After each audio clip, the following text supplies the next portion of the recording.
there's a hunger out there, and not to belabor the point, but if our lens is so limited that there's catastrophe everywhere, and there's wars, and there's hunger, and there's famine, and there's slavery, which is something I know that you're passionate about and touched on, and people are asleep to it, or lack of fresh water.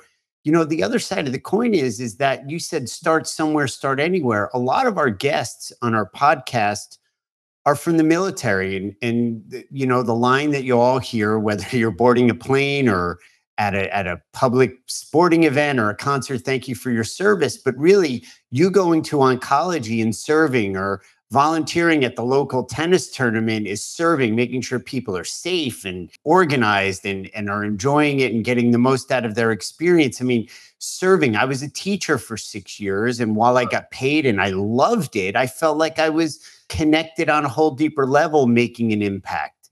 Yeah. And I think that there's a real hunger out there in the world out there, like it's some abstract. No, there absolutely is. I would say that for me, what are we here for if we're not here to contribute? If we're not here to make an impact? So one of the things I talk about and up at the top and towards the close of my keynote is, what meaningful impact would you make if you only knew you could? Yeah. I want to start that, get that in their mind. It's like, oh, like, what is it?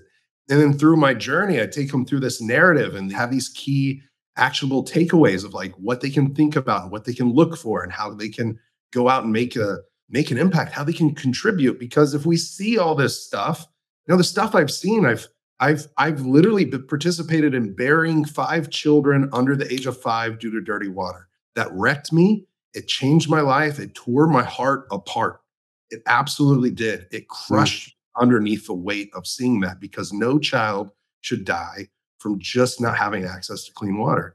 And I could stay bitter, or I could say, you know what, 13 years later, we're building in July or in August, we're just weeks away, right, from building an actual hospital, a school where we have numerous different ways of water, rain catchment on more than 30,000 square feet of building, water wells, a water reservoir, and it is being built in honor of Andy Bo, the first child that I held.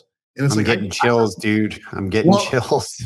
Well, great. But that's how I get chills. It's like, you know what? I could have came home and done nothing.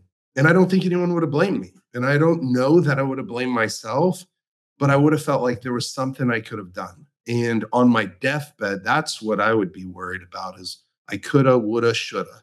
And what might have happened if I would have taken a little bit of action. Our first goal was getting 20 acres of land on behalf of the Mabuti Pygmy people, drilling 2 water wells. That has turned into more than 3,000 acres of land that for their people group, it's the first time that it's known in history that they've actually had land ownership. It's providing clean water to more than 52,000 people, more than 85 water wells, and it's just snowballed. So the first goal we set, like, we just crushed it, blew through it. Yeah. And it has taken a lot of time, but it's been time well spent. Have you found that, the success breeds success? I mean, kind of like in competing in MMA or whatever endeavor you take on, and then it becomes attractive and appealing to people to get involved, whether it's providing resources to their own time and energy? Sure. I would say absolutely. Our main focal point is, how do we create opportunity? We say opportunity is greater than charity. Charity can be great, but opportunity is just always better. And like charity, I applaud it. Like, it's great. Make it, like, contribute, but there's a way to give back and there's a way to give better, right? Like, so don't just give back, give better.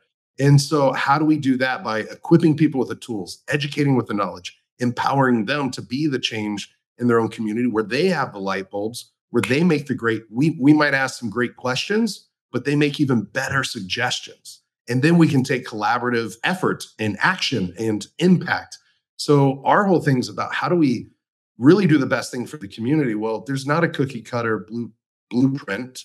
They have to have their input, their voices heard. It has to be their ideas. It has to be their ownership, because a little bit of the dark side of the NGO or nonprofit world, or let's just narrow it down to the water sector.